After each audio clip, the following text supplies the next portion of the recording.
السلام عليكم ورحمة الله.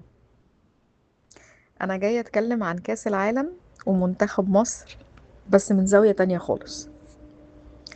أغلبنا لما حصلت الخسارة الناس زعلت كتير واتضايقت، وكله فكر في إنه لينا حق ولا لأ، مظلومين ولا لأ، والخسارة دي ليه وكل ده. أنا شفت الموضوع من منظور تاني خالص مختلف تماما، وعايزة أقولكوا كنت فرحانة جدا. كنت فرحانة ليه؟ فرحانة علشان المصريين بجد فاقوا. فاقوا في حاجات كتيرة قوي. الموضوع اتقلب من قضية كروية لعبية لقضية إنسانية دولية اسمها رد الحق لأصحابه. فبعد ما كنا بنلعب لمجرد اللعب، ما هو كرة القدم دي يا جماعة لعبة فيها خسران وفيها كسبان، ولكن احنا جسدنا ملحمة وطنية عربية ضخمة جدا ما بيننا وما بين دولة فلسطين، بالنكاية وبالغيظ في عبدة الشيطان. مش هقول عليهم الإسرائيليين، أنا هقول عليهم عبدة الشيطان، لأن هم فعلا عبدة الشيطان، أو ممكن تقريبا علوا كمان على الشيطان. فأدي أول حاجة. لو قلت لكم إيه الدروس اللي طلعنا بيها من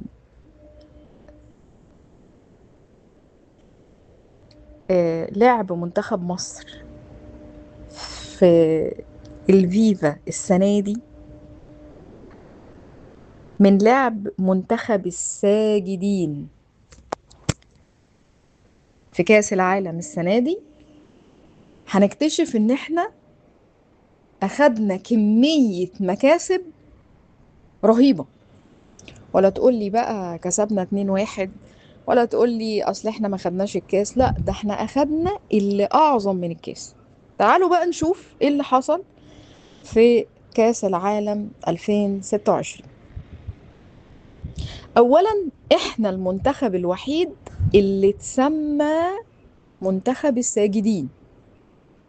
ده اسم عظيم قوي يا جماعة، قوي. تخيلوا ان الناس اللي بتصلي في المسجد ما بيقولوش عليهم الساجدين، بيقول عليهم المصلين. اما منتخبنا الجميل الرائع اتسمى وسط كل الدول العالمية بمنتخب الساجدين. حضرتك فرضت سيطرتك كمسلم، وفرضت عبادة ليك ومنسك وشعيرة حضرتك بتعملها في صلاتك قدام العالم كله.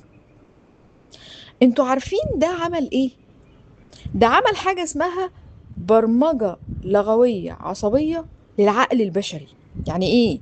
يعني اصبح كل الشباب، كل الاطفال، كل اللي اتفرجوا على المنتخب بقوا متبرمجين انهم لو كسبوا في اي حاجة هينزل يسجد لله في اي مكان، في اي اتجاه. المهم ان ينزل يسجد للملك العظيم. بقى عنده جوه دماغه برمجة. البرمجة دي يعني ايه؟ يعني حاجة اتكررت قدامه كتير، فالعقل استقبلها وسيبها وبدأ ينزلها على أرض الواقع. انه اول ما يحصل حاجة في حياتي، اول حاجة اسجد للملك، اسجد للعظيم. فجسدي يقوم ملبي على طول وينزل يسجد شكر لله. انتوا عارفين مين اللي كان محروق قوي في كأس العالم؟ مش الأرجنتين على فكرة، ولا ال إيران، ولا الدول اللي لعبنا معاهم. امال مين اللي كان محروق قوي؟ الشيطان. الشيطان. الشيطان يا جماعة توعد وقال ان انا مش هخلي حد من الناس اللي عايشة على الارض دي يدخل الجنة. لا لا لا لا، انا هاخدهم معايا كلهم. هتاخدهم فين يا شيطان؟ انا هاخدهم معايا النار.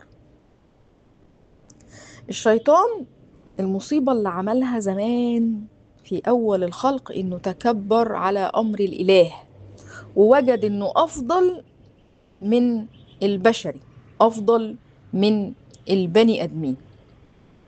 بس عشان ربنا قال له ان في جزء من عبادي مش هتعرف تسيطر عليهم لان دول عبادي المخلصين، فقام الشيطان قال لربنا مش هخليهم يشكروك، انا هنسيهم النعم، هنسيهم الشكر، هنسيهم ان ليهم اله، فهغويهم والهيهم في كل الحاجات اللي ناقصاه. فجاء منتخب الساجدين عمل المعجزة.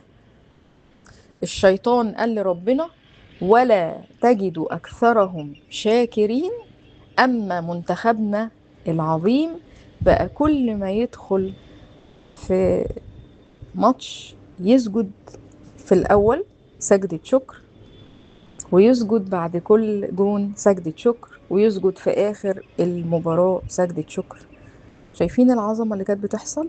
طيب كل الناس اللي اتفرجت عليهم سواء بقى مسلمين مصريين أو عرب أو حتى أجانب، المهم إنه مسلم يشهد أن لا إله إلا الله وأن محمدا رسول الله صلى الله عليه وسلم. أعتقد جميعنا بقى عندنا البرمجة دي، إننا ننزل نسجد شكر لله على أي حدث حلو بيحصل في حياتنا، أو حتى لو حضرتك لسه داخل على موضوع جديد ما حصلش فيه لسه أي نتائج.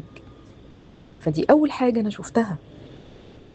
شفت اللقب الرائع اللي ما تسماش عمره في أي دولة ولا في أي كاس عالم. على فكرة ده فخر عظيم إنك يبقى اسمك من الساجدين. الحاجة التانية الجميلة اللي شفتها إن المنتخب ده جمعنا كعرب، علشان كان لسه قبل كأس العالم كانت حاصلة مشاكل والعرب زعلانين من بعض، ويطلع واحد كويتي يشتم في المصريين، ويطلع واحدة سعودية معرفش تقول ايه في المصريين. لكن جاء المنتخب بتاعنا بقدرة وجلالة وعظمة الإله يجعلنا نتجمع كلنا كعرب. العرب كانوا بيشجعونا يا جماعة. العرب كان في منهم جوه الكاس زي دولة المغرب، دولة الجزائر، ولكن انا مش متابعة قوي على فكرة للكورة. ولكن اللي عجبني واللي بسطني عشان انا دايما ببص على الحلو، دايما بخلي عيني تملى قلبي بالحلو، انه كانوا العرب كلهم مجتمعين على منتخب واحد وهو منتخب الشعب المصري. فكانوا كلهم بيشجعونا. فاللي حصل، سيبك من الكورة بقى، اللي حصل ان العرب بدأوا يتحدوا. العرب رجعوا تاني يحبوا مصر. فسيبك بقى من اللي يطلع يقولك اصل ده شتم في المصريين، اصل دول عنصريين، اصل دول مش بيحبوا المصريين، اصل دول بيتنكوا علينا عشان هم عندهم فلوس واحنا مش عارفة ايه. لا، سيبك من كل ده. الكرة جت او كاس العالم جه غير او قلب الموازين. بس مين اللي قلبها هنا؟ فضل الله طبعا اولا واخيرا. ربنا جعل المنتخب سبب بحسن ادائهم وبقوة ايمانهم ودايما ذكرهم لله. ربنا جعلهم يكونوا سبب في ان العرب يجتمعوا كلهم على حب المصريين وحب مصر والوقوف بجانب الشعب المصري زي ما مصر دايما بتوقف جنب العرب. فدي حاجة كانت عجباني قوي. وشفت فيديوهات كتير جدا على اليوتيوب والفيسبوك ان ناس طالعة من العرب ولابس لبس العرب وصوته وطريقته وبيقول احنا بنشجع مصر، احنا بنحب مصر، احنا بنعشق تراب مصر. وده اللي هيخلينا نروح للنقطة الثالثة، ان حضرتك كمصري افخر بقى ببلدك. احنا عشنا فترات يا جماعة وسنين من الأوقات اللي احنا فيها مش منتمين لبلدنا للأسف. دايما بنعامل الوطن بالكره علشان ناس حكماه. انت مالك بالحكام؟ هو ربنا لما خلق لك الأرض دي خلقها لك مين بيحكمها؟ اتكلموا بقى من 500 ألف سنة من ما قبل الميلاد، حكام كتيرة قوي جم عليها ومشوا، وناس راحوا وناس جم وناس ماتوا وناس عايشوا. احنا مالنا بالحكام؟ انا لما اقول انا مصري وابن مصري زي ما نانسي عجرم غنت، حضرتك ما تفتكرش غير حاجة واحدة بس، غير ان تراب الارض دي تجلى عليه رب العزة، تجلى عليه الملك، تجلى عليه ملك الأكوان، تجلى عليه رب العرش العظيم. ربنا سبحانه وتعالى نزل من عرشه، ولما اختار بقعة في الأرض دي كلها ما اختارش غير الوادي المقدس طوى، أقدس بقعة على وجه الأرض، أقدس من فلسطين عشان تبقوا عارفين. سيناء ومنطقة جبل الطور بالتحديد هي أقدس بقعة على وجه الأرض. ليه؟ علشان تجلى عليها رب الكون العظيم. فنفوق كده ونصحصح، انت عايش على أرض مين؟ انت عايش فين؟ انت بلدك اسمها ايه؟ اسمها مصر. كنانة الله في أرضي. الله سبحانه وتعالى لما اختارها هي، عشان هي ليها مكانة عظيمة عند الله أكتر من أي مكان في العالم. فلما تحبوا حبوا بلدكم وأرضكم، مالكمش دعوة بالحكام، مالكمش دعوة بالسياسات، مالكمش دعوة بالأحزاب. حب بلدك علشان هي دي أرضك وسماك.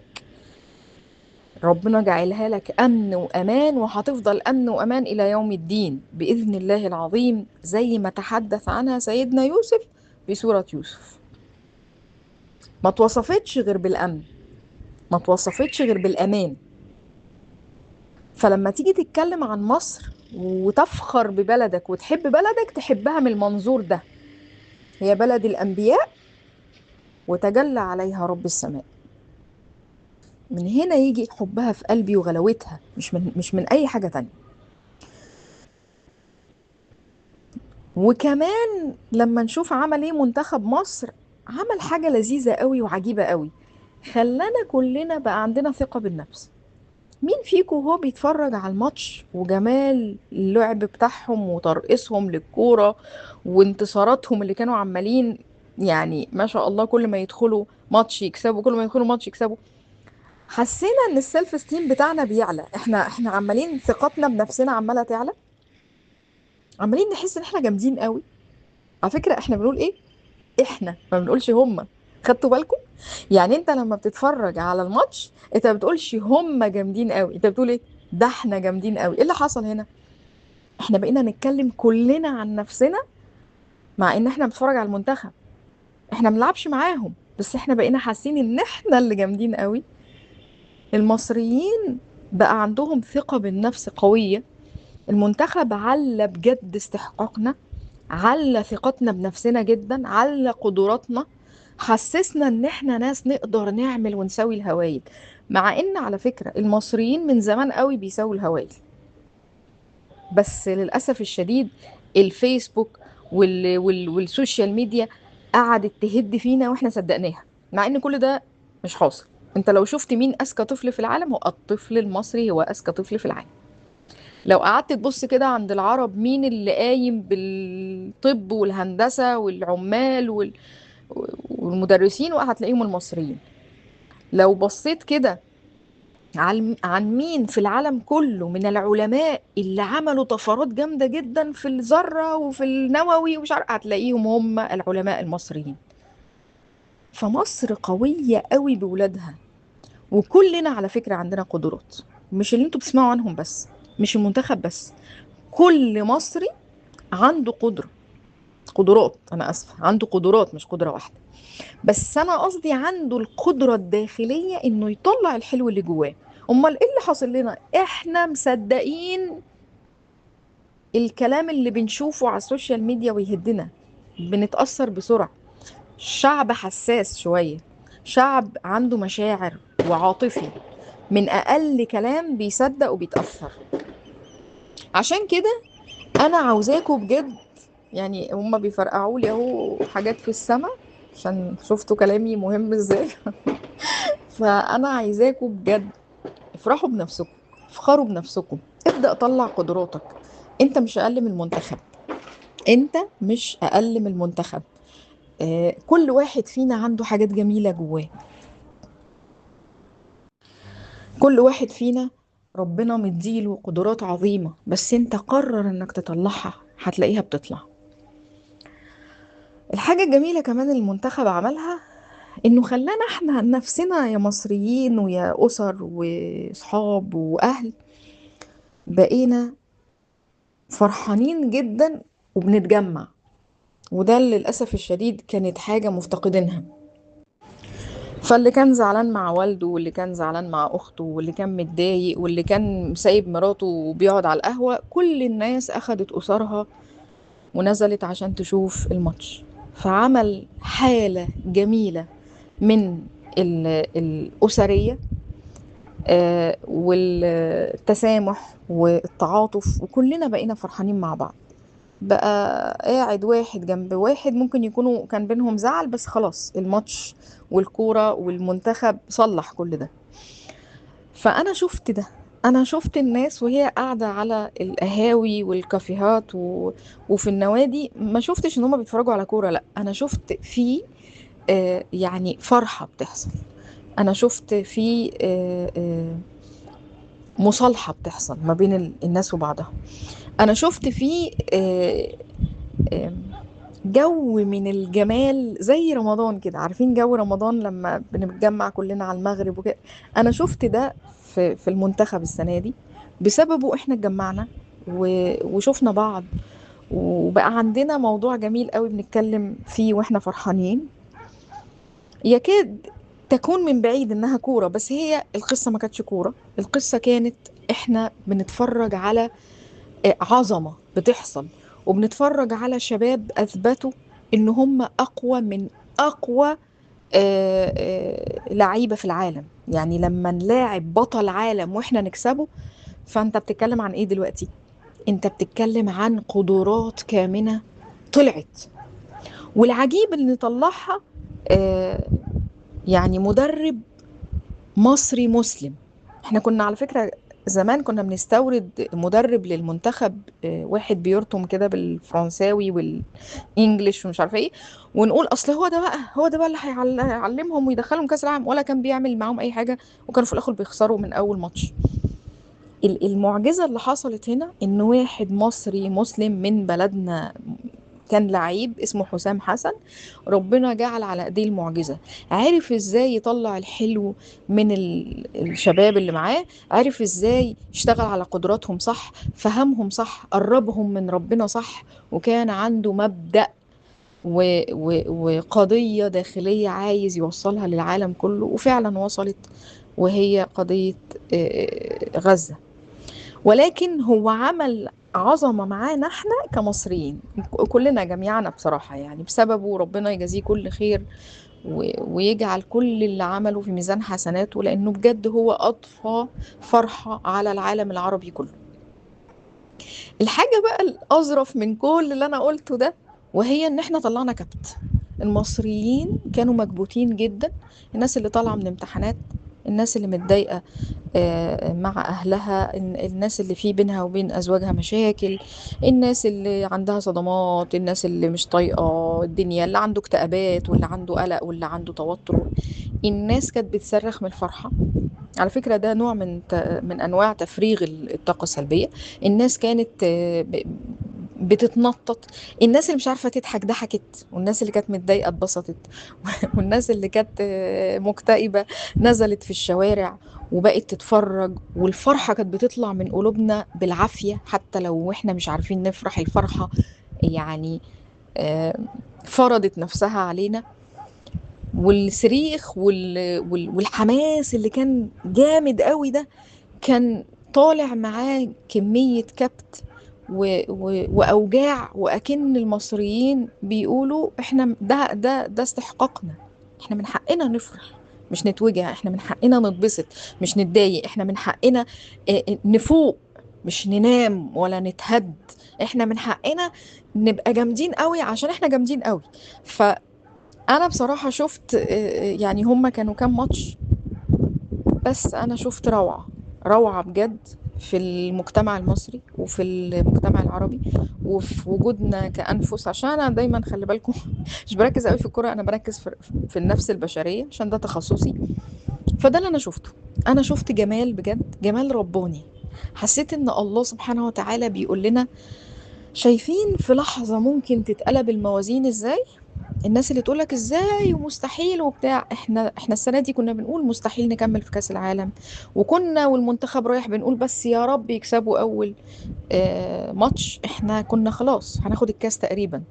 يعني احنا لو ما كانتش ال ال يعني اللعبة اللي اتعملت علينا و والخيانة اللي حصلت في ماتش الأرجنتين، احنا كنا ممكن نكمل ونبقى أول أو تاني عالم. فده الجمال الرباني. ثقوا في الإله يا جماعة، بيغير الموازين في لحظة، ويغير من حال إلى حال في ثانية، ويجعل حضرتك تاخد اللي انت عاوزه وانت مغمض عينيك، ويجعلك تكسب اللي ضايقك ولا اللي ظلمك، وتاخد حقك بكن فيكون، ويجعلك تكتشف نفسك وقدراتك بموضوع ممكن ما تكونش متخيل ان هو ده السبب ان انت تظهر وتكتشف نفسك فيه. عايزاكوا دايما كل حاجة تعدي علينا ردوها لخالقها، ردوها لصاحب الأمر. أنا شفت إن ربنا عمل معانا جمال بجد وعظمة، وهو اللي كان سبب فيها، وهو اللي جعل المنتخب يكونوا كده. وعشان كده تسموا بالمنتخب الرائع الجميل منتخب الساجدين. ربنا يجعلنا جميعا من الساجدين له يا رب إلى يوم يعني يبعثنا الله. وأتمنى كل حد فيكم اتفرج على الماتشات وكان بيشجع وكان مبسوط، افضل مبسوط وفرحان باللي حصل. مش عشان هي كورة، لا، علشان آه، انت محتاج تاخدهم قدوة. كانوا على أخلاق قوي، وكانوا بيلعبوا بطريقة جميلة وبسيطة، وكانوا قريبين من قلوبنا قوي و... واحنا لازم نقتدي بجد بأخلاقهم وبشياكتهم وبحبهم لبعض. احنا كمان محتاجين نرجع تاني نفعل دي صفات نبوية يا جماعة، صفات رسولنا صلى الله عليه وسلم. محدش فيهم كان لسانه قبيح، ولا حد فيهم كان شتام، ولا حد فيهم كان فظ ولا غليظ، ولا حد فيهم كان بيضرب ويعرقل ويبوظ، ولا حد فيهم خان، ولا حد فيهم عمل حركة دنيئة عشان ياخد الكرة من حد. لا لا لا لا خالص. التزموا بجميع الصفات النبوية اللي رسولنا صلى الله عليه وسلم حث عليها وطلبها مننا. وفي الآخر ربنا كرمهم وتوج تعبهم بمكسب وبجمال، والعالم كله بقى يتكلم عننا، والعالم كله بقى بيحب المصريين، والعالم كله واقف في صفنا تقريبا ما عدا كلاب اليهود فقط. ولكن شايفين لما تلتزم بجمال المنهج بتاعك كمسلم، تلاقي حضرتك عمال تكسب. ويا سلام بقى لما تدخل السجدة بتاعة الشكر في حياتك في يومك كل شوية، وعلى كل حاجة تحصل لك